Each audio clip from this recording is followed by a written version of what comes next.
اعوذ باللہ السمیع العلیم من الشیطان الرجیم بسم اللہ الرحمن الرحیم الحمد للہ رب العالمین والصلاة والسلام علی اشرف الانبیاء والمرسلین خاتم النبیین رحمت للعالمین بالقاسم محمد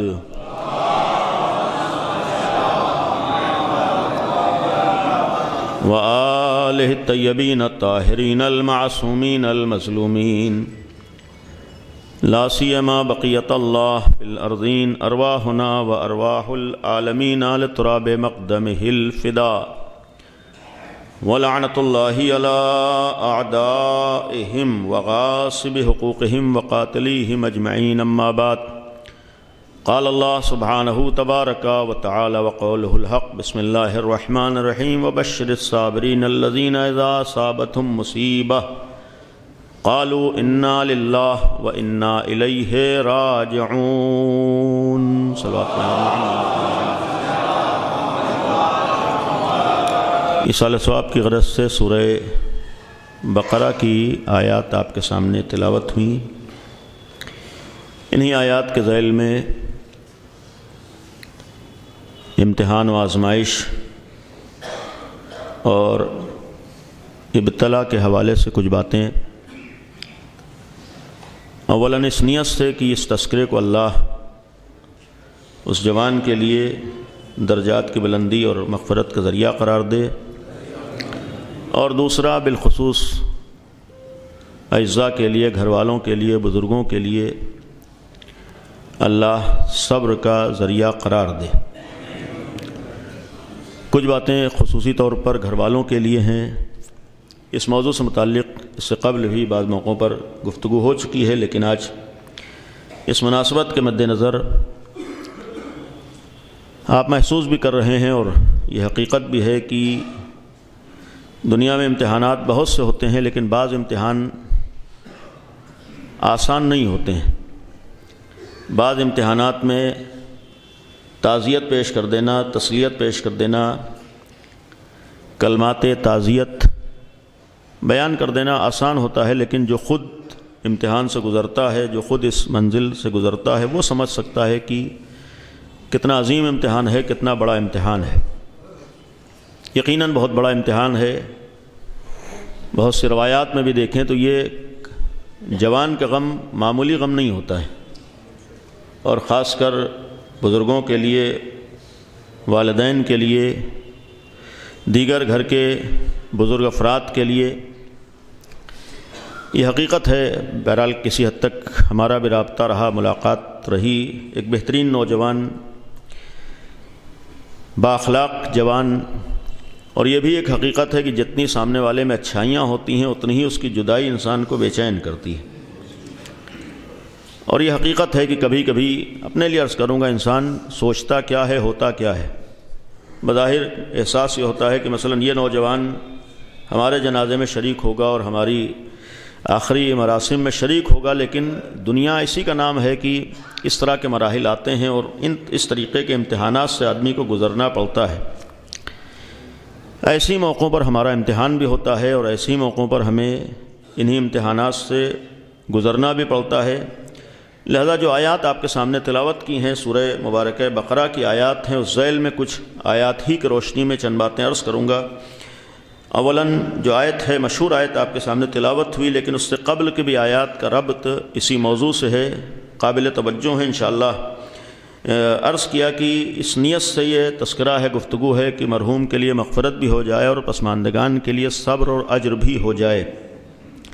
بات قرآن کریم کی آیت نمبر 152 سے شروع ہوئی ہے۔ یہ توجہ دیجیے گا انشاءاللہ ایک نتیجے تک، کہ اعلان ہے فَاذْكُرُونِی، تم مجھے یاد کرو، اذکرکم، میں تمہیں یاد رکھوں گا۔ تم میرا تذکرہ کرو، میں تمہارا تذکرہ کروں گا۔ وَاشْكُرُوا لِی، تم میرا شکریہ ادا کرو۔ وَلَا تَکْفُرُونَ، دیکھو ناشکری نہ کرو، کفران نعمت نہ کرو۔ پھر ہے یا ایھا الذین آمنوا، اے صاحبان ایمان، استعینوا بالصبر والصلاۃ، دیکھو صبر اور نماز کے ذریعے سے اللہ سے مدد طلب کرو۔ یعنی اللہ سے مدد مانگو کہ اللہ تمہیں صبر بھی دے، صبر کے ذریعے سے مدد طلب کرو۔ البتہ بعض تفسیروں میں صبر سے مراد نماز روزہ بھی کہا گیا، اور دوسرا نماز کے ذریعے سے اللہ سے مدد مانگو۔ اور پھر ان اللہ مع الصابرین، یہ قرآن نے اعلان کیا اللہ صبر کرنے والوں کے ساتھ ہے، یعنی جیسے یہ آپ کے دوست احباب آپ کے ساتھ ہیں، ویسے اللہ کہہ رہا ہے کہ تمہارا خدا تمہارے ساتھ ہے، ان اللہ مع الصابرین۔ اور پھر ولا تقولوا لمن یقتل فی سبیل اللہ اموات، جو لوگ اللہ کی راہ میں قتل کر دیے جائیں انہیں ہرگز مردہ نہ کہو، بل احیاء، بلکہ وہ زندہ ہیں، ولکن لا تشعرون، تم ان کی حیات اور زندگی کا شعور نہیں رکھتے ہو۔ یہ قرآن نے کہا ہے جو لوگ اللہ کی راہ میں قتل کر دیے جائیں، چاہے پہلے قتل کیے جائیں، چاہے آج، چاہے ہمارے سامنے کے واقعات، یہ قتل ہو جانا راہ خدا میں، یہ دنیا والے سمجھتے ہیں کہ یہ قتل سے ختم ہو جاتا ہے انسان۔ قرآن کہہ رہا ہے کہ راہ خدا میں قتل کر دینے سے انسان ختم نہیں ہوتا ہے، بلکہ اس کی حیات اللہ عطا کرتا ہے۔ 14 سالہ تاریخ گواہ ہے، بہرحال ضروری ہے کہ اس مرحلے پر ایک جملہ یہ بھی عرض کروں گا، ہماری 1400 سالہ تاریخ گواہ ہے کہ دشمنان اسلام نے بہت کوششیں کیں، مختلف حربے اپنائے، مختلف راستے اپنائے، اسلام کے خلاف، دین کے خلاف، انسانیت کے خلاف، اسلام کو بدنام کرنے کے لیے، نبی کے مشن کو بدنام کرنے کے لیے۔ اور ایک حربہ ہر دور میں یہ اپنایا گیا کہ بنام اسلام ظلم و بربریت اور قتل و غارت گری کا بازار گرم کیا گیا۔ ان دشمنان اسلام و دشمنان انسانیت نے سوچا کہ ہم قتل کر کے ختم کر دیں گے، لیکن یہ قرآن کا اعلان ہے کہ قتل کرنے سے کوئی ختم نہیں ہوتا ہے، بلکہ اللہ اسے حیات و زندگی عطا کرتا ہے۔ یہ دنیا سوچتی ہے کہ ہم مٹا دیں گے، ہم ختم کر دیں گے، یہ دنیا والوں کے بھول ہے، وہ ہوگا جو خدا چاہے گا۔ تمہارے پاس تھوڑی بہت قدرت و طاقت آ تو سکتی ہے، جو حقیقی قدرت و طاقت نہیں ہوتی ہے۔ حقیقی قدرت و طاقت تو صرف مالک و پروردگار کے اختیار میں ہے۔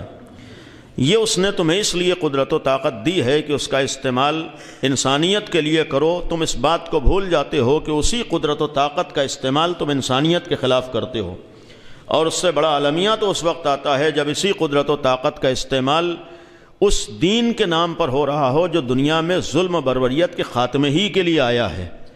جس اسلام نے دنیا میں سلامتی کا پیغام دیا ہو، جس اسلام نے دنیا میں امن و امان کا پیغام دیا ہو، جو دین عدالت والا دین ہو، جو دین انسانیت والا دین ہو، جو دنیا میں انصاف چاہتا ہو، جو ایسے انبیاء کو بھیج رہا ہو جو عدالت کا اور انسانیت کا درس دینے کے لیے آئے ہوں، ایسے اماموں کو جس نے بھیجا ہو جنہوں نے عدالت کے لیے کوششیں کی ہوں، ایسے ذات کو پردہ غیب میں رکھا ہے جو دنیا میں آ کر عدل و انصاف کو قائم کرے گا، جس اسلام کا عنوان ہی عدالت و انصاف و سلامتی ہو، سب سے بڑا المیہ یہ ہوتا ہے کہ جب اسی اسلام کے نام پر دہشت گردی ہوتی ہے۔ اور یہ اس سے قبل میں نے ایک موقع پر عرض کیا تھا کہ یہ یقین نہ کیے ایسے افراد کا اسلام کیا ہے، انسانیت سے بھی تعلق نہیں ہوتا ہے۔ یہ جو لوگ قتل و غارت گری کرتے ہیں، یہ لوگ جو ظلم و بربریت کا مظاہرہ کرتے ہیں، یہ وہ لوگ جو مسجدوں میں بے گناہوں کو قتل کرتے ہیں، ان کا تعلق اسلام تو دور کی بات ہے، انسانیت سے نہیں ہو سکتا ہے۔ اسلام ایسے افراد کو مسلمان کیا ہے انسان ماننے پہ تیار نہیں ہے، اس لیے کہ اسلام کی نظر میں جہاں کسی ایک بے گناہ کو بے وجہ قتل کر دینا پوری انسانیت کا قتل ہو، وہ اسلام ہرگز اس بات کی اجازت دے ہی نہیں سکتا ہے کہ بے گناہوں کو قتل کیا جا رہا ہو۔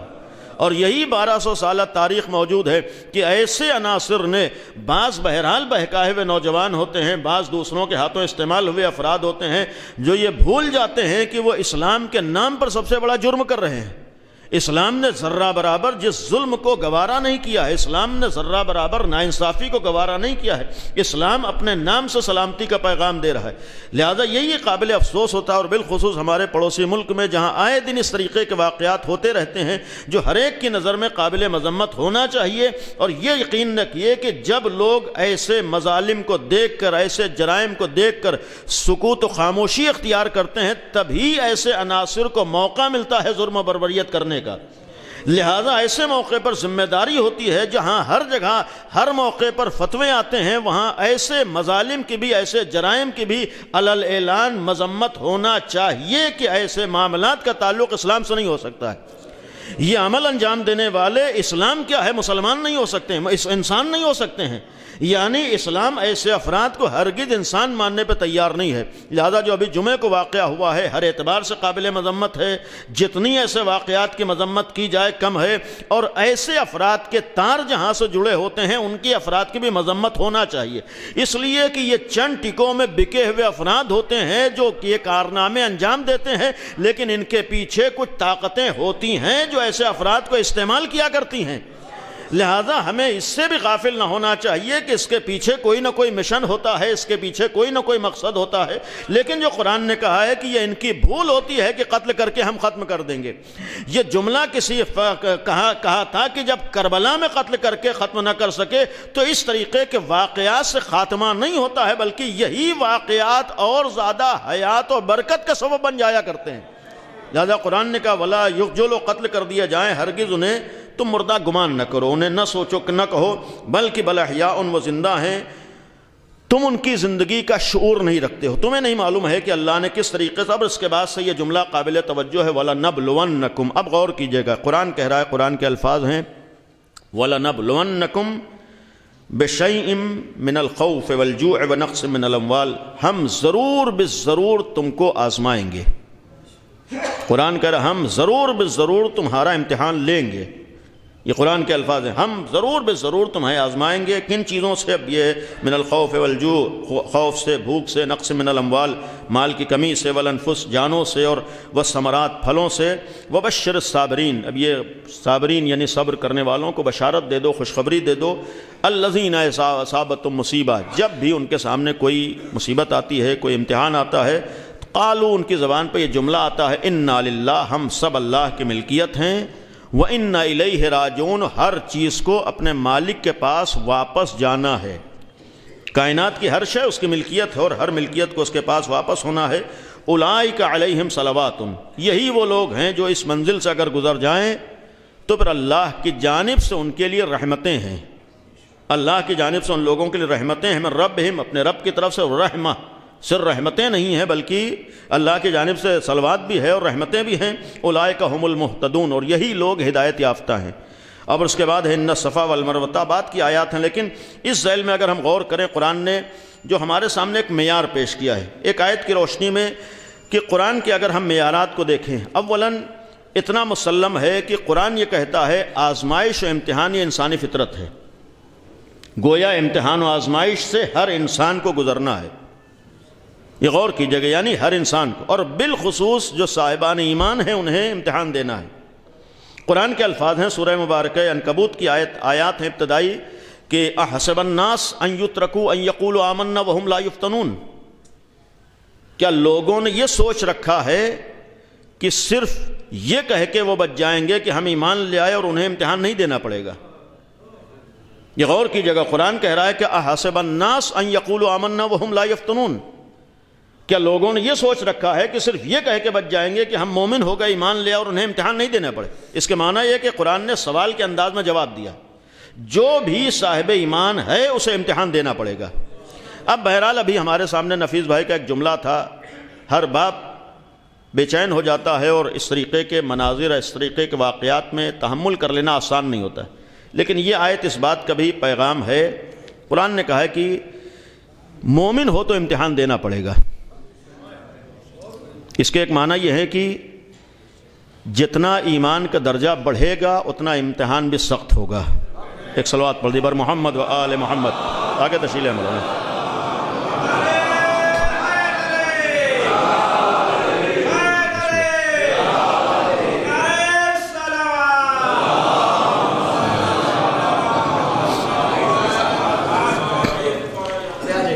ایک اور صلوات پڑھ دی بر محمد و آل محمد۔ تو قرآن نے کہا کہ جو صاحبان ایمان ہیں انہیں امتحان دینا، اس کے معنی یہ کہ اگر ایمان کا درجہ بڑھے گا تو پھر امتحان کی سختیاں بھی بڑھ سکتی ہیں۔ تو اب گویا اس منزل پر آ کر یہ کہنے کا حق ہے کہ اگر یہ احساس ہو کہ ہمارا امتحان بہت سخت ہوا ہے، تو جہاں بے چینی ہے، جہاں غم ہے، جہاں احساس غم ہے، وہیں اس بات کا بھی احساس ہونا چاہیے کہ اللہ کی نظر میں صاحب ایمان تھے، تبھی اس نے ہمارا امتحان لیا ہے۔ اللہ کی نظر میں صاحب امتحان ہے، صاحب ایمان ہے، تبھی اس نے امتحان لیا ہے۔ یہی وجہ ہے کہ جہاں ایمان انتہائی منزلوں پر ہے وہاں وہ امتحان اللہ نے لیا ہے جو لوگوں کے لیے ناقابل قبول ہو سکتا ہے، ناقابل تحمل ہو سکتا ہے۔ آل محمد کا امتحان انتہائی سخت ہے، اور یہ بھی شاید اس آیت کی روشنی میں اس بات کی دلیل تھی کہ جہاں ایمان انتہائی منزلوں کو ہوتا ہے وہیں سختیاں بھی بڑھ جاتی ہیں۔ لیکن ایسے مرحلوں پر ائمہ اطہار کا ہمارے سامنے ایک عمل اس بات کا گواہ ہے کہ جیسا جیسا ان کا امتحان بڑھا ہے ویسا ویسا انہوں نے شکر کیا ہے۔ یہ اہل بیت نے شکر کر کے اس بات کا پیغام دیا ہے جب ہمارا کریم پروردگار ہم سے امتحان لے رہا ہو تو پہلی چیز ہے کہ امتحان کسی ربط و تعلق کی بنیاد پر ہوتا ہے، لا تعلقی کی بنیاد پر امتحان نہیں ہوتا ہے۔ جس سے کوئی رابطہ ہوتا ہے اسی سے امتحان، اسی کا امتحان لیا جاتا ہے۔ اور دوسرا یہ یقین ہے کہ جب امتحان لینے والا عادل ہو، انصاف ور ہو، تو سامنے والے کا اتنا ہی امتحان لیتا ہے جتنا اس کے اندر امتحان دینے کی لیاقت و صلاحیت ہوتی ہے۔ جب ایک دنیاوی ممتحن سامنے والے کا اتنا امتحان لے جتنا اس کے اندر امتحان کی صلاحیت ہو، تو ہمارا کریم پروردگار بھی اگر ہمارا امتحان لے گا اتنا ہی امتحان لے گا جتنا ہمارے اندر امتحان کی صلاحیت پائی جاتی ہوگی۔ صلوات پڑھیے بر محمد و آل محمد۔ اس لیے قرآن نے کہا پہلی چیز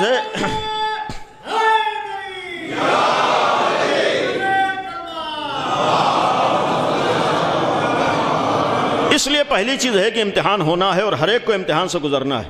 لیکن اس جملے کا ایک مفہوم ہے کہ ایمان کا درجہ بڑھے گا تو امتحان کی سختیاں بھی بڑھیں گی۔ احسب الناس، کیا لوگوں نے گمان کر رکھا ان یترکوا، وہ چھوڑ دیے جائیں گے، ان یقولوا آمنا، کہ صرف یہ کہہ دیں کہ ہمیں ایمان لے آئے، وہم لا یفتنون، اور انہیں نہیں آزمایا جائے گا، یعنی ضرور آزمایا جائے گا۔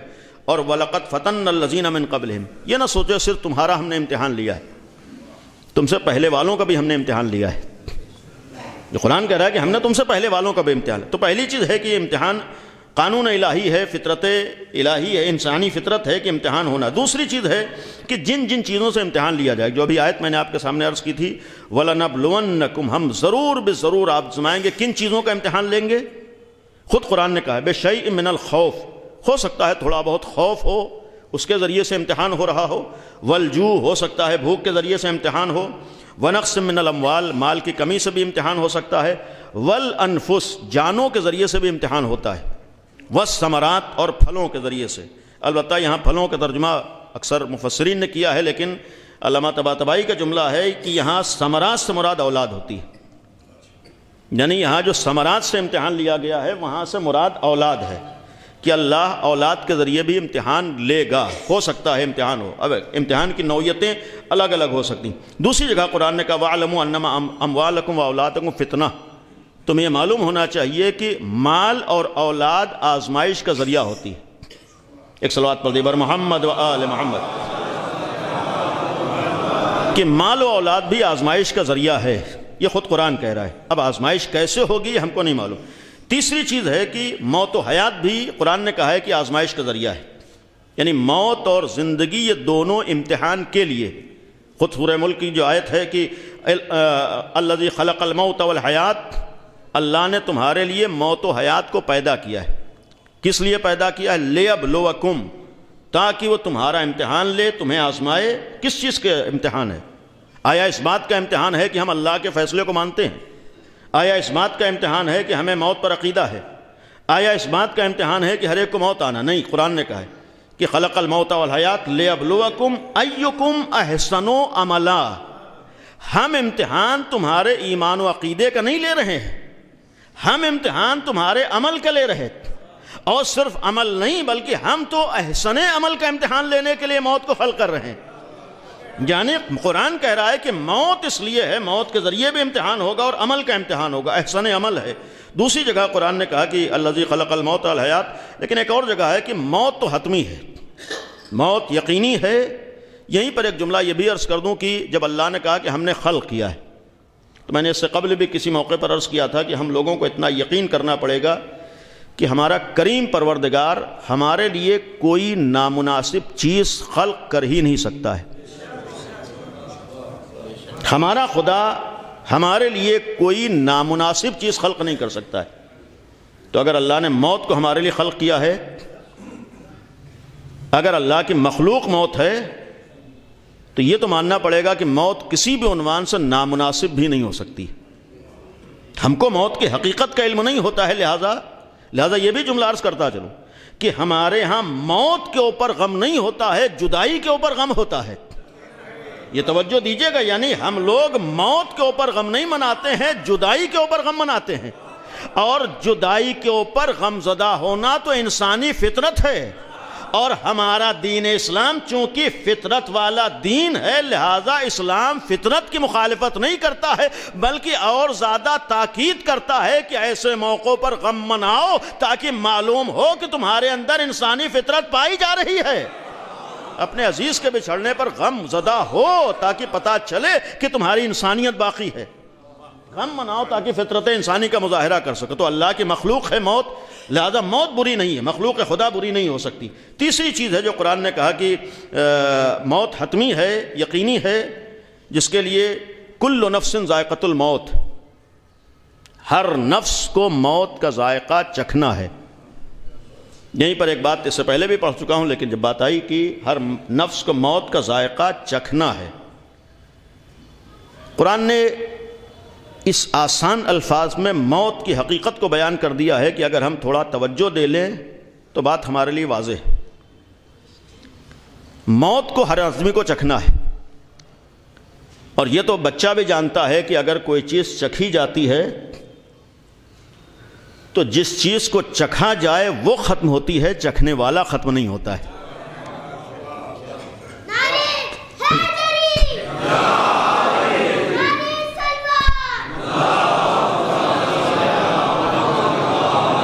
تو یہ حقیقت ہے کہ موت کا مطلب یہ ہے کہ ہمیں چکھنا ہے، تو ہمیں نہیں ختم ہونا ہے بلکہ موت کو ختم کر کے آگے بڑھنا ہے، ہم کو باقی رہنا ہے۔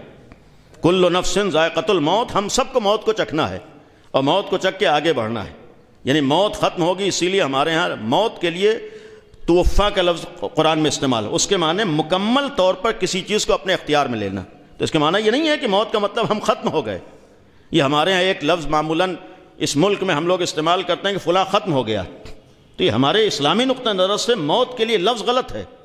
موت کے لیے بہترین لفظ ہمارے انتقال ہے۔ آدمی کا ختم ہو جانا اور ہے، آدمی کا انتقال اور ہے۔ یعنی آدمی کا انتقال، اور انتقال کے مطلب یہ ہے کہ جگہ بدلی ہے، انسان ایک جگہ سے دوسری جگہ گیا ہے، اور یہ جگہ بدلنے والے ہم اور آپ نہیں ہے، وہ مالک حقیقی ہے جو اپنے بندوں کے لیے انتہائی مہربان ہے۔ اس کے معنی یہ ہے کہ جب تک وہ مالک حقیقی مصلحہ سمجھتا ہے، اپنی ملکیت کو جہاں چاہتا ہے رکھتا ہے، اور جب وہ مالک حقیقی مصلحہ سمجھتا ہے، اپنی ملکیت کو اپنے پاس واپس بلا لیتا ہے۔ یہ آپ کی اولاد آپ سے جدا نہیں ہوئی ہے، جب بلکہ اصلی مالک نے جب تک مصلحہ سمجھی اسے آپ کے درمیان رکھا، اور جب اس نے مصلحہ سمجھا ہے اپنے پاس واپس بلا لیا ہے۔ اب یہاں سے کم از کم اتنا تو یقین ہونا ہی چاہیے کہ جب کوئی چیز اصلی مالک کے اختیار میں چلی جاتی ہے تب اور زیادہ محفوظ ہو جاتی ہے۔ اس کائنات میں کسی کی اتنی حفاظت نہیں ہو سکتی ہے جتنا موت کے بعد اس کی حفاظت ہو جاتی ہے۔ اس کائنات میں مختلف پریشانیوں اور مصیبتوں کا شکار آپ کا جوان ہو سکتا تھا، لیکن اس کریم پروردگار نے اس دنیا سے اب اپنے پاس بلا لیا ہے، جہاں نہ مصیبتیں ہیں، جہاں پریشانیاں ہیں، جہاں مسائل ہیں۔ ایک صلوات پڑھیں بر محمد و آل محمد۔ تو اسی لیے قرآن نے کہا کہ یہ فیصلہ اللہ کا ہے اور موت حتمی ہے، اور پھر دوسری جگہ اینما تکونوا یدرککم الموت، کہیں بھی چلے جاؤ موت تمہیں آ لے گی، موت سے کوئی نہیں بھاگ سکتا، یہ قانون الہی ہے۔ ولو کنتم فی بروج مشیدہ، چاہے مضبوط قلعوں میں کیوں نہ چھپ جاؤ تب بھی موت سے نہیں بھاگ سکتے۔ اور تیسری چیز یہ بھی قرآن کی آیات کی روشنی میں کہ موت آنا ہے، موت حقیقی ہے، لیکن موت کا وقت بھی معین ہے۔ دو چیزیں یہاں قابل غور ہیں، موت کا وقت معین ہے، لیکن کسی بھی انسان کو یہ پتہ نہیں ہے کہ وہ وقت کب آئے گا۔ یعنی موت کا وقت قرآن نے صاف صاف کہا ہے کہ موت کا وقت معین ہے، البتہ یہ مکمل بحث ہے موت حتمی اور غیر حتمی۔ ہمارے اعتبار سے بعض چیزیں جو احتیاط کے لیے کہی گئی ہیں کہ یہ احتیاط کرو، تاکہ ظاہر سی بات جو قرآن میں یہ بھی ہے کہ اپنے کو ہلاکت میں نہ ڈالو، یہ ساری بحثیں اپنی جگہ پر ہیں، کسی حد تک انسان اختیار رکھتا ہے، لیکن یہ بھی ذہن میں رہے کہ ہر چیز کا علم خدا کو ہے۔ تو موت کا فیصلہ اللہ کا ہے، وقت اس نے معین کیا، اس کے لیے قرآن نے کہا کہ وما کان لنفس ان تموت الا باذن اللہ، اللہ کی اجازت کے بغیر کوئی مر نہیں سکتا ہے۔ اور کتاباً مؤجلہ، یہ ایسا معاملہ ہے جو اللہ نے معین کر دیا ہے، لکھ دیا ہے، یعنی قانون بنا دیا ہے کب انسان کی موت آنا ہے، یہ اس کو معلوم۔ دوسری جگہ هو الذی خلقکم من طین ثم قضى اجلا واجل مسمى عنده، اس کو معلوم ہے کب موت آنا ہے، دنیا والوں کو نہیں معلوم ہے، خدا کو معلوم ہے کب موت آنا ہے۔ تیسری جگہ قرآن نے کہا کہ ما تسبق من امۃ اجلها وما یستأخرون، یہ بھی معلوم رہے کہ موت نہ کبھی پہلے آئے گی نہ بعد میں آئے گی، جو ادھر سے وقت معین ہے اسی وقت موت آئے گی۔ ہم لاکھ چاہیں کہ موت میں کمی یا زیادتی ہو جائے، ہمارے بس میں نہیں ہے۔ قرآن کہہ رہا ہے کہ نہ موت میں تاخیر ہو سکتی ہے نہ موت میں سبقت ہو سکتی ہے، جب اللہ چاہے گا تب انسان کو دنیا سے جانا ہے۔ کئی جگہ قرآن نے اسی چیز کو کہا وَلِكُلِّ أُمَّةٍ أَجَلٌ فَإِذَا جَاءَ أَجَلُهُمْ، جب موت کا وقت آ جائے لا يستأخرون ساعة ولا يستقدمون، ایک لمحے کے لیے بھی نہ موت پہلے ہو سکتی ہے نہ موت بعد میں ہو سکتی ہے۔ اگر ہم کو اس بات کا یقین ہو جائے تو بہت سی چیزیں ہیں، لیکن کم از کم دنیا کا خوف دل سے نکل جائے گا۔ بہت سی جگہوں پر انحرافات وہاں بھی آتے ہیں جہاں آدمی موت سے ڈر جاتا ہے۔ قرآن نے یہ بھی کہا ہے کہ خوف سے بھی ہم امتحان لیں گے۔ خوف کے معنی یہ بھی ہو سکتا ہے دنیا والے ڈرا رہے ہوں، لیکن یہ یقین رہے کہ فیصلہ اللہ کرتا ہے۔ مثال کے طور پر کائنات فرعون جیسوں کے اختیار میں نہیں ہے بلکہ خدا کے اختیار میں۔ دنیا میں وہ نہیں ہوتا ہے جو فرعون چاہتا ہے، وہ ہوتا ہے جو فرعون کا خدا چاہتا ہے۔ یعنی دنیا میں وہ نہیں ہوتا ہے جو فرعون صفت افراد چاہتے ہیں، وہ ہوتا ہے جو فرعون کو پیدا کرنے والا خالق ہے، وہ جو چاہے گا۔ کاش ہم کو یہی احساس ہو جائے کہ اختیار مالک کے اختیار بس میں ہے، دنیا والوں کے اختیار میں نہیں ہے، تو ہمارا ضمیر فروشی کا معاملہ ختم ہو جائے، ہمارے ایمان فروشی کا معاملہ ختم ہو جائے، یہاں طاغوت کے آگے سر جھکانے کا مسئلہ ختم ہو جائے۔ کاش یہ احساس ہو جائے کہ اصلی مالک تو اللہ ہے، کاش یہ احساس ہو جائے اصلی صاحب اختیار تو اللہ ہے، کاش یہ احساس ہو جائے اصلی سپر پاور تو ہمارا خدا ہے۔ اگر یہی احساس ہو جائے تو دیکھنے میں شاید مٹھی بھر ہوں، پوری دنیا کے مقابلے میں سینہ سپر ہو کر کھڑے ہو جاتے ہیں۔ یہ دنیا کے آگے سینہ سپر نہیں ہے، یہ ایمان ہے جو انہیں مقابلے پر کھڑا کیے ہوئے ہے۔ انہیں یقین ہے کہ طاقت خدا کی طاقت ہے، دنیا والوں کی طاقت نہیں ہے۔ چونکہ اللہ کی طاقت کو طاقت سمجھتے ہیں، نہ ایمان کا سودا کرتے ہیں، نہ ضمیر کا سودا کرتے ہیں، نہ کسی طاغوت کے آگے سر کو جھکاتے ہیں۔ اگر زبان سے اللہ اکبر کہتے ہیں تو واقعی اللہ ہی کو سب کچھ سمجھتے ہیں۔ یہ نہیں ہوتا ہے کہ زبان پر تو اللہ اکبر ہو لیکن کسی طاغوت کے آگے سر جھکا رہے ہو، کسی طاغوت کی جی حضوری کر رہے ہو۔ نہیں، اگر واقعی معنی میں قوت خدا اور اللہ پر ایمان کو دیکھنا ہو تو یقین کا ایک ہمارے سامنے یقین نمونہ ہے کہ جسے اللہ پر یقین ہوتا ہے وہ دنیا کی طاقتوں سے نہیں گھبراتا ہے، بلکہ دنیا کی ہر طاقت کے سامنے سینہ سپر ہو کر یہی اعلان کرتا ہے کہ اگر تمہارے پاس طاقت ہے تو ہمارے خدا کی دی ہوئی طاقت ہے۔ جب خدا کی دی ہوئی طاقت پہ تم ناز کر سکتے ہو تو ہمارے اوپر تو اللہ کی طاقت و سہارا ہے۔ صلوات پڑھیں بر محمد و آل محمد۔ اسی لیے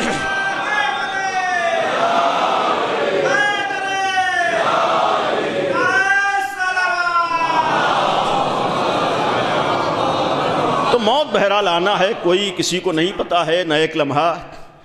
دنیا والے خوش ہو جائیں گے تو ہماری عمر میں 1% اضافہ نہیں ہوگا، اور طاغوت ہم سے ناراض ہو جائے گا تو ہماری موت پہلے نہیں آ جائے گی۔ اس کے معنی یہ بھی ہیں کہ اگر دنیا والے ناراض ہو گئے تو ہماری جو ادھر سے موت لکھی ہوئی ہے وہ پہلے نہیں ہو جائے گی، اور دنیا والے خوش رہیں تو ہمارے موت میں نہ اضافہ ہونے والا ہے، یہ یقین۔ تیسری چیز ہے کہ بہرحال بات طولانی ہو جائے گی، لیکن بس 2-3 مورد بیان کروں گا کہ کیوں اللہ نے امتحان رکھا ہے۔ دیکھیے امتحانات ہیں، میں نے چند باتیں عرض کی ہیں کہ اولاً امتحان قانون الہی ہے، ہر ایک کو امتحان دینا ہے۔ جن چیزوں سے امتحان دینا ہے متعدد چیزیں بیان میں، ان میں سے ایک موت ہے۔ موت اللہ کی طرف سے ہر ایک کو آنا ہے، اور پھر موت کا وقت معین ہے، کسی کو نہیں پتہ ہے۔ اب سوال یہ ہے کہ اللہ کیوں امتحان لیتا ہے؟ اس کی بھی بہت سی وجہیں قرآن نے بیان کی ہیں صراحت کے ساتھ۔ پہلی وجہ جو قرآن نے موت کی بیان کی ہے کہ یہ تو اللہ انسان کا امتحان لے کر موت کے ذریعے سے یہ آزماتا ہے کہ تم کو اللہ کا کتنا خیال ہے۔ ایک وجہ یہ بھی بیان ہوئی ہے کہ تم اللہ کی طرف توجہ دو۔ موت اس لیے رکھی ہے کہ اللہ کو سب کچھ سمجھو، موت اس لیے سمجھی ہے کہ دنیا والوں کو سب کچھ نہ سمجھو، خدا کو سمجھو۔ قرآن نے کہا ہے کہ وَبَلَوْنَاهُمْ بِالْحَسَنَةِ وَالسَّيِّئَاتِ لَعَلَّهُمْ يَرْجِعُونَ، یعنی یہ دنیا کے امتحانات ابتلا اس لیے ہے تاکہ تم اللہ کی طرف پلٹو۔ اس لیے کبھی کبھی انسان کی فطرت یہ ہوتی ہے کہ جب امتحان آتا ہے تب اپنے یاد آتے ہیں، جب آدمی امتحان آتا ہے تب اپنے یاد آتے ہیں، یعنی یہ اس لیے امتحانات ہیں تاکہ ہم اللہ کو یاد کریں۔ دوسری چیز ہے، جلدی جلدی عرض کروں گا، دوسری چیز ہے کہ اس لیے اللہ نے امتحانات رکھے تاکہ خالص اور ناخالص کا پتہ چل جائے۔ کبھی کبھی کچھ چیزوں کو آزمایا جاتا ہے، آزمائش سے گزارا جاتا ہے تاکہ نقلی اور اصلی کا پتہ چل جائے۔ یہ غور کیجئے گا، یعنی صاحب ایمان کون ہیں، کون ایمان کے دعوے دار ہیں، اور کون ایسے ہیں جن کے پاس واقعی ایمان پایا جاتا ہے۔ یہ بھی قرآن نے کہا کہ اس لیے ہم نے امتحان رکھا ہے وَلِيُمَحِّصَ الَّذِينَ آمَنُوا وَيَمْحَقَ الْكَافِرِينَ، یعنی ہم مومنین کو یہ پتہ لگانے کے لیے سچا مومن کون ہے، اس لیے بھی ہم نے امتحان رکھا ہے۔ تیسری چیز ہے کہ جو دل میں ہے وہ امتحان کے موقع پر سامنے آ جاتا ہے۔ یہ غور کیجئے گا، قرآن نے کہا ہے کہ وَلِيَبْتَلِيَ اللَّهُ مَا فِي صُدُورِكُمْ وَلِيُمَحِّصَ مَا فِي قُلُوبِكُمْ، جو دلوں میں ہے وہ کبھی کبھی امتحان کے موقع پر سامنے آتا ہے۔ جب حالات سازگار ہوں، بہت سے ایسے موقع آتے ہیں کہ جہاں پر دل میں کیا ہے یہ سامنے نہیں آ پاتا ہے، لیکن جب تھوڑا بہت معاملہ ہمارے حساب سے صحیح نہ ہو تب پتہ چلتا ہے کہ ہمارے دل میں کیا ہے۔ ایسی موقع پر اگر صاحبان ایمان کو دیکھیے ہمیشہ خدا کا شکر ادا کرتے ہوئے نظر آتے ہیں۔ یہ ایسے موقعوں پر شکر اس بات کا ثبوت ہوتا ہے کہ دل میں خدا کا خیال ہے، تبھی امتحان میں زبان پہ شکر آتا ہے، ورنہ جہاں دل میں ایمان نہ ہو وہاں کبھی کبھی یا تو انسان شکران نعمت نہیں کر پاتا ہے، کفران نعمت کرتا ہے، یا شکر کر نہیں پاتا ہے۔ یہ بھی غور کیجیے گا، قرآن کہہ رہا ہے کہ اس لیے امتحان رکھا کہ دل میں کیا ہے اسے آزمایا جا سکے۔ چوتھی چیز ہے کہ قرآن نے اس لیے بھی امتحان کا وجہ بیان کی کہ ہم نے امتحان رکھا تاکہ اچھے اور برے کو ہم آزما سکیں، کون اچھا ہے کون برا ہے، حتی یمیز الخبیث من الطیب، امتحان سے پتہ چلے گا کون اچھا ہے۔ پانچویں چیز ہے کہ احسن عمل والوں کو ہم پہچاننا چاہتے ہیں، یعنی ہم صرف ایمان کا امتحان نہیں لیتے بلکہ تمہارے عمل کا بھی امتحان لینا چاہتے ہیں۔ ایکم احسن عملا، کس کا عمل کیسا ہے، اس لیے ہم نے امتحانات رکھے۔ چھٹی چیز ہے کہ لوگوں کی سچائی کو بھی آزمانا چاہتے ہیں۔ ہر آدمی کہتا ہے کہ موت آنا ہے، لیکن یہ موت جب آتی ہے تب پتہ چلتا ہے کون اپنے ایمان میں سچا ہے۔ قرآن نے یہ بھی کہا ہے کہ وَلَقَدْ فَتَنَّا الَّذِينَ مِن قَبْلِهِمْ فَلَيَعْلَمَنَّ اللَّهُ الَّذِينَ صَدَقُوا، یعنی جو صداقت ہے اس کا ہمیں امتحان لینا ہے۔ یا دوسری جگہ جو قرآن نے کہا یا ایھا الذین آمنوا، صلوات پڑھ دیں بر محمد و آل محمد۔ وہ یہودیوں کو ہادو ان زعمتم انکم اولیاء للہ من دون الناس فتمنوا الموت ان کنتم صادقین، اگر تم سچے ہو تو موت کی تمنا کرو۔ یہ قرآن نے کہا ہے کہ اگر سچے ہو تو موت کی تمنا، اسی لیے قرآن نے کہا کہ ہم سچائی کو بھی، کہ اگر واقعاً اللہ پر یقین ہے تو پھر موت کے مرحلے پر طے ہوگا۔ دو باتیں بس رہ گئیں، آٹھویں بات ہے کہ ہم صبر کرنے والوں کو بھی موت کے ذریعے بھی آزماتے ہیں، یعنی موت اس لیے بھی ہے تاکہ ہم صبر کا امتحان لیں۔ قرآن کہہ رہا ہے کہ وَجَعَلْنَا بَعْضَكُمْ لِبَعْضٍ فِتْنَةً أَتَصْبِرُونَ، یہ آزمائش اس لیے ہے تاکہ تمہارے صبر کا امتحان ہو۔ یا دوسری جگہ وَلَنَبْلُوَنَّكُمْ حَتَّى نَعْلَمَ الْمُجَاهِدِينَ مِنكُمْ وَالصَّابِرِينَ، ہم اس لیے آزمائش سے گزارتے ہیں، امتحانات سے گزارتے ہیں تاکہ مجاہد اور صبر کرنے والے کا پتہ چل جائے۔ آخری چیز جو قرآن نے کہی تقوی ہے اور شاکرین ہیں، لیکن ایک روایت ہے، یہ مولا الموحدین امیر المومنین حضرت علی ابن ابی طالب علیہ الصلاۃ والسلام کی روایت ہے، آخری روایت ہے۔ امام نے فرمایا کہ یہ جو اللہ امتحان لیتا ہے تو امتحان لینے کی کوئی نہ کوئی وجہ ہوتی ہے، اور ہمیشہ امتحان لینے والا لا علمی کی بنیاد پر امتحان نہیں لیتا ہے۔ یہاں مولا کا جملہ ہے کہ فرمایا وَإِن كَانَ سُبْحَانَهُ أَعْلَمُ بِهِم مِّنْ أَنفُسِهِم، اللہ تو تم لوگوں کو تم سے زیادہ جانتا ہے، ہمارے دل میں کیا ہے وہ تو اس کو معلوم ہے، ایسا نہیں ہے کہ اس کو نہیں معلوم ہے کہ دل میں کیا ہے وہ سامنے آ جائے، اسے معلوم ہے ہمارا ایمان کیا ہے، ہماری صداقت کیا ہے، ہمارے پاس تقویٰ کا احساس، ساری چیزیں سب اس کو پتہ ہے۔ جب سب کچھ پتہ ہے تو پھر امتحان کیوں لے رہا ہے؟ یہ قرآن کہہ رہا ہے، امیر المومنین فرمایا کیوں اللہ امتحان، سب کچھ اسے معلوم ہے، ہم سے زیادہ معلوم ہے۔ فرمایا لِتَظْهَرَ الْأَفْعَالُ الَّتِي بِهَا يُسْتَحَقُّ الثَّوَابُ وَالْعِقَابُ، اس لیے اللہ کبھی کبھی امتحانات سے گزارتا ہے کہ تم سے ایسے افعال و اعمال صادر ہوں جس کی بنیاد پر اللہ تمہیں اجر اور ثواب دے۔ یعنی امیر المومنین نے فرمایا اس لیے اللہ تمہیں صبر و اجر دے۔ بہرحال قرآن میں نمونے بھی بہت سے ہیں اس کے بھی، جہاں جہاں صبر کیا ہے اور کیسے کیسوں نے صبر کیا ہے، ختم کیا۔ بہرحال باتیں بہت سی تھیں، لیکن آج ہمارے لیے صدمہ ہے، بہرحال گھر والوں کے لیے، اعزاء کے لیے، اور بالخصوص بزرگوں کے لیے اور ایک جوان کے لیے، لیکن ہم اس بات کے اوپر شکر بھی بجا لائیں کہ اگر ہمیں امتحانات سے گزرنا پڑتا ہے تو ہمارے سامنے ایسے نمونے بھی موجود ہیں کہ اگر تھوڑا بھی ہم انہیں نگاہوں میں رکھیں تو اپنا غم قابل برداشت ہو جائے گا۔ ہمارے سامنے ایسے نمونے، خود انبیاء کی تاریخ امتحانوں کی گزری ہے، لیکن بالخصوص اہل بیت کی جو تاریخ ہے یہ معمولی تاریخ نہیں ہے۔ یہ روایت ہم لوگ سنتے رہتے ہیں، جب اپنے اوپر کوئی غم اور مصیبت آئے تب اہل بیت کے غم کو یاد کرو۔ دو وجہیں، تاکہ تمہیں اپنے غم کے اوپر صبر اور قرار آ جائے، اور دوسرا یہ ہے کہ معلوم ہو کہ غم کسے کہتے ہیں، تب پتہ چلتا ہے کہ ہاں واقعی معنی میں غم کسے کہتے ہیں۔ ایک جوان انتہائی نیک جوان تھا، اور یہ بھی عرض کروں گا، آپ جتنا آپ لوگوں کے بس میں تھا آپ نے اپنی طرف سے کوئی کمی ہونے نہیں دی، لیکن ایک منزل آنے کے بعد آپ کے اختیارات ختم ہو گئے، اب اصلی مالک کے اختیارات ہیں۔ جتنا باپ کو اپنی اولاد سے محبت ہے اس سے ہزاروں نہیں کروڑوں گنا زیادہ خدا کو بندوں سے محبت ہے، یعنی خدا کو محبت۔ اب اس کا فیصلہ یہاں سے، لیکن یہ جو فیصلہ ہے ہمارے لیے اہل بیت جیسے ایک نمونے بھی موجود ہیں۔ اگر یہ امتحان ہے تو ہمارے سامنے آل محمد کا بھی امتحان ہے۔ آپ اپنے جوان کے لیے جو کر سکتے تھے کیا تھا۔ ابھی پرسوں ہی کا واقعہ ہے، کتنا بڑا مجمع آپ کے بیٹے کے جنازے میں شریک تھا۔ الحمدللہ جہاں نفرتوں کی سیاست ہو رہی ہو وہیں خدا کا شکر ہے بہت سے انسان موجود ہیں۔ ایسے موقعوں پر لوگ انسانیت کا مظاہرہ کرنے کے لیے آپ کے غم میں شریک ہونے کے لیے آ جاتے ہیں۔ ایسے موقع پر لوگ انسانیت کا مظاہرہ کرتے ہیں، وہ مسلک نہیں دیکھتے، مذہب نہیں دیکھتے، تعلقات کو نہیں دیکھتے ہیں، رشتہ داری کو نہیں دیکھتے ہیں، آپ کے غم میں آ کر شریک ہوتے ہیں۔ آج ایک نوجوان جاتا ہے تو اتنا بڑا مجمع غم میں آ کے شریک ہوتا ہے۔ ذرا نگاہ اٹھا کر حسین کے جوان کو سوچئے، آج آپ غم زدہ ہیں، حق ہے آپ کو غم منانے کا، لیکن یہ مولا کا جملہ بھی نگاہوں میں، جب اپنا غم آئے تو حسین ابن علی کے غم کو یاد کرو، اہل بیت کے غم کو یاد کرو۔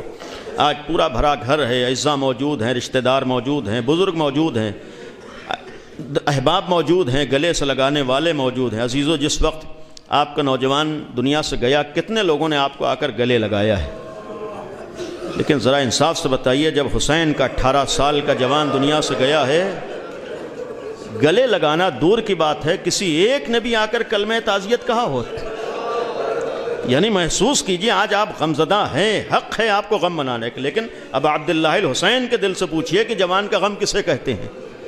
عزیزو، امام حسین نے سب کو خدا حافظ کہا ہے، آپ کے لیے ایک غم ہے، اب عبداللہ الحسین کے لیے صبح سے لاشوں پہ لاشیں ہیں۔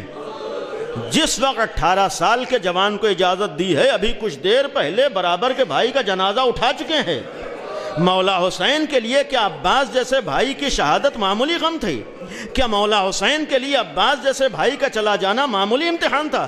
جو ابھی اپنے برابر کے بھائی عباس کے جنازے سے اٹھ کے آیا ہو اور اس کے بعد 18 سال کے کڑیل جوان کو خدا حافظ کہہ رہا ہو، جو ابھی کچھ دیر پہلے 13 سال کے قاسم کا پامال شدہ لاشا اٹھا کر لایا ہو، جو ابھی کچھ دیر پہلے اون و محمد جیسے بھانجوں کے لاشیں لے کر آیا ہو، آج میں نے دیکھا کہ ماموں تڑپ رہے تھے، چچا تڑپ رہے تھے، ذرا حسین کے دل سے پوچھئے کہ اگر ماموں اپنے بھانجوں کے لاشیں اٹھاتا ہے تو کیسے اٹھاتا ہے؟ جب آقا حسین نے اون و محمد کے لاشیں اٹھائے ہوں گے تو دل پہ کیا گزری ہوگی؟ جب آقا حسین نے اپنے قاسم کا پامال شدہ لاشا اٹھایا ہوگا تو دل پہ کیا گزری ہوگی؟ جس وقت آپ جنازے کو دیکھ رہے تھے، ذرا کربلا کا رخ کر کے سوچئے، مولا حسین ایک کے بعد ایک لاشیں کو لا رہے ہیں، اور جب سب کا غم برداشت کر چکے، اب 18 سال کا جوان سامنے کھڑے ہو کر ہاتھوں کو جوڑ کر کہتا ہے بابا اب مجھے بھی مقتل میں جانے کی اجازت دے دو۔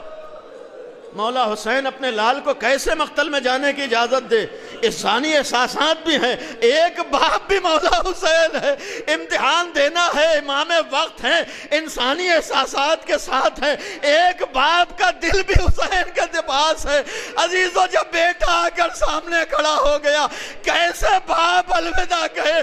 آمادہ و تیار تو کر دیا، لیکن جو بے چینی کا اظہار جناب علی اکبر کو خدا حافظ کرتے وقت کیا ہے، وہ بے چینی کسی اور موقع پر نظر نہ آئی۔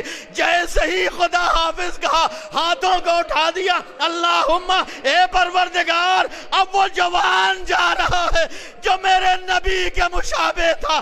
جب بھی میں نانا کی زیارت کا مشتاق ہوتا تھا تو اپنے لال علی اکبر کو دیکھ لیتا تھا۔ اور عزیزو یہ کہہ کے خدا حافظ تو کہہ دیا، سوار کیا ہے۔ جیسی کچھ دور جناب علی اکبر آگے بڑھے، ایک دفعہ کانوں میں آہٹ محسوس ہوئی۔ آپ کے سامنے وہ منظر ہے، جوان کا جنازہ تھا، باپ کیسے تڑپ رہا تھا، ابھی بھی باپ کے لیے، چچا کے لیے، عزیزوں کے لیے غم ناقابل برداشت۔ مولا حسین نے جب عزیزو خدا حافظ کہہ دیا، جناب علی اکبر فرماتے میں نے آہٹ محسوس کی۔ اب کہتے جو میں نے مڑ کے دیکھا تو بوڑھا باپ کمر کو پکڑے ہوئے چلا آ رہا ہے۔ فوراً جناب علی اکبر رک گئے، ہاتھوں کو جوڑ کے سوال کیا، بابا آپ نے تو مجھے خدا حافظ کہہ دیا تھا، اور شاید یہ جملہ کا حق، بابا آپ نے اب تک تو کسی شہید کو اس طریقے سے خدا حافظ نہیں کہا ہے، یہ آپ پیچھے پیچھے کیوں چلے آ رہے؟ عجب جملہ کہے میرے لال، کاش تم صاحب اولاد ہوتے تو معلوم ہوتا ایک بوڑھے باپ کے لیے جوان بیٹے کا غم کتنا سخت ہوتا ہے۔ عزیز مولا نے خدا حافظ کہہ تو دیا، اب کس طریقے سے آ کر خیمے کے سامنے بیٹھے ہیں کوئی بیان نہیں کر سکتا۔ جو ابھی مسلسل غم پہ غم برداشت کر چکا ہو، آقا خیمے کے سامنے بیٹھے ہیں۔ یہ بھی علماء پڑھتے رہتے ہیں کہ ایک دفعہ جناب علی اکبر واپس آئے۔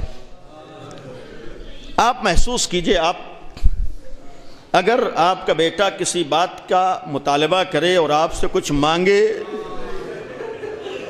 آپ کوشش کریں گے کہ اپنے بیٹے کی، اور محسوس کیجئے کہ بہرحال ایک طولانی بیماری کا زمانہ بھی جوان کے لیے گزرا، انشاءاللہ اللہ انہی تکلیفوں کو اس کے لیے وہاں آسانی کا ذریعہ قرار دے۔ آپ محسوس کیجئے اگر آپ کا بچہ آخری لمحات میں آپ سے کسی چیز کا مطالبہ کرتا، ایسی چیز جو ممکن ہو، اگر وہ آپ سے آ کر مانگتا تو آپ کے دل پہ آپ کس طریقے سے اس کی تمنا پوری کرتے؟ امام حسین کے لیے جناب علی اکبر صرف بیٹے نہیں تھے بلکہ نانا کی شبیہ بھی تھے۔ گویا مولا حسین کے لیے دوہرا غم ہے، اور ایسا بیٹا آ کر حسین جیسے بابا سے صرف ایک جملہ کہتا ہے، تاریخ کے الفاظ ہیں، بابا قط قتلنی العطش، مجھے پیاس مارے ڈالتی ہے، بابا کاش پانی کا ایک قطرہ مجھے مل جائے۔ ذرا سوچو، ساقی کوثر کے لال سے اس کا 18 سال کا جوان یہ کہہ رہا ہو، بابا کاش مجھے پانی کا ایک قطرہ مل جائے۔ مولا حسین کے لیے بھی امتحان تھا۔ جناب علی اکبر کو اس عالم میں خدا حافظ کہا ہے، اب مقتل میں آئے، بس ختم کر رہا ہوں کہ آ تو گئے، یہ جملہ کہہ کے رخصت کیا کہ میرے لال جاؤ، تمہیں تمہارے دادا آب کوثر سے سیراب کریں گے۔ اس کے معنی یہ بھی تو تھے کہ اب آقا کو معلوم تھا اب دوبارہ یہ چہرہ دیکھنا۔ خدا حافظ تو کہہ دیا ہے میرے لال جاؤ، تمہارے جد تمہیں آب کوثر سے سیراب کریں گے۔ جناب علی اکبر آئے۔ وہ وقت بھی آیا ہے کہ اس جوان نے شجاعت حیدری کا مظاہرہ کیا ہے، لیکن ایک منزل آئی کہ جب اس 18 سال کے جوان کو گھوڑے پہ سنبھلا نہ گیا۔ جناب علی اکبر کے سینے مبارک کے اوپر برچھی لگی۔ اب جو زمین کی طرف آئے، ادھر سے مولا حسین کو آواز دی۔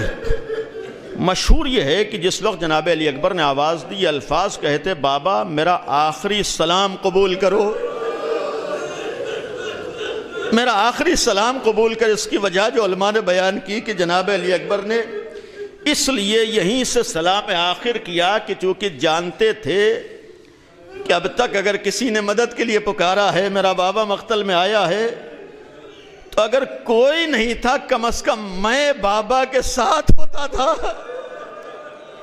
بابا کو سہارا دے کر مقتل تک لے کر آتا تھا۔ اب تو سب شہید ہو چکے، میرا بابا تنہا ہو چکا ہے۔ فرمایا بابا میرا آخری سلام قبول کرو، لیکن باپ ہے آگے بڑھے، عجب انداز سے آگے بڑھتے ہیں۔ کچھ دور چلے، چل نہ سکے، بیٹھ گئے، پھر آگے بڑھے، چل نہ سکے، بیٹھ گئے۔ عزیز و آواز دیے میرے لال علی اکبر، آواز دو تاکہ تمہاری آواز کے سہارے میں تمہارے سرانے پہنچ سکوں۔ اے میرے لال اب کچھ دکھائی نہیں دیتا، اے بیٹا اب کچھ سجائی نہیں دیتا۔ عباس کے مرنے نے کمر کو توڑ دیا، تمہارے جانے نے آنکھوں کی بصارت کو چھین لیا۔ اے میرے لال ذرا آواز دو تاکہ میں تم تک پہنچ سکوں۔ بس ختم کیا۔ عزیز و جوان کے سرانے پہنچے ہیں، امتحانات پہ امتحانات تھے۔ خدا بہرحال ہر جوان کی حفاظت کرے، اسے محفوظ رکھے۔ ماں باپ کے لیے دنیا سے جوان رخصت ہوا ہے اور آپ کے سامنے ہے، ابھی انتقال ہوا، لیکن خدا نہ خواستہ کسی باپ کے سامنے باپ بیٹا دم توڑے۔ یہ منزل آسان نہیں ہوتی ہے کہ ایک بوڑھے باپ کے سامنے اگر جوان بیٹا دم توڑ دے۔ مولا حسین کے لیے کربلا میں جہاں بہت سخت منزلیں تھیں، ایک سخت منزل یہ بھی تھی کہ کئی ایسے شہداء ہیں جنہوں نے آقا کی نگاہوں کے سامنے دم توڑا ہے۔ انہی میں یہ آخری منزل جب مولا حسین جناب علی اکبر کے سرانے کھڑے ہوئے ہیں، آنکھوں سے آنسو جاری ہیں۔ یہ بھی مشہور ہے وہ منزل امتحان کی آئی کہ مولا حسین نے سینے مبارک سے برچھی کی انی نکالی، ادھر برچھی کی انی نکالی، آقا کی نگاہوں کے سامنے ایک دفعہ بیٹے نے تڑپ کے گلے میں باہیں ڈال دی۔ بس ایک جملہ زبان پہ آیا، بابا خدا حافظ۔ ادھر یہ جملہ خدا حافظ، بیٹا دم توڑ کے دنیا سے رخصت ہو گیا۔ مولا نے وضع خدہ علی خدہ، رخسارے پہ رخسارے کو رکھا۔ عجب انداز سے جو جملہ کہے، میرے لال تم تو چلے گئے، تمہارا بابا تنہا ہو گیا۔ اے میرے لال علی اکبر سدھارو، اب یہ سرزمین کربلا پر حسین اکیلے۔ عزیز و جنازہ اٹھانا چاہا، ابھی پرسوں کا منظر کتنا بڑا مجمع جوان کے جنازے کو اٹھا رہا تھا، لیکن آئے کربلا، ایک بوڑھا باپ جوان بیٹے کے جنازے کو اٹھانا چاہتا تھا، لیکن اتنا ٹکڑے ٹکڑے جنازہ اٹھایا پھر رکھ دیا، پھر جنازے کو اٹھایا پھر رکھ دیا۔ جب اکیلے جنازہ اٹھ نہ سکا، خیمے کا رخ کیا، چھوٹے چھوٹے بچے دکھائی دیے۔ اے بنی ہاشم کے بچوں آؤ، علی اکبر کے جنازے کو سہارا دو۔ بچوں کے ہاتھوں پہ جنازہ، پیچھے پیچھے باپ، والی اکبرہ، والی اکبرہ کے صدائیں بلند کر رہا۔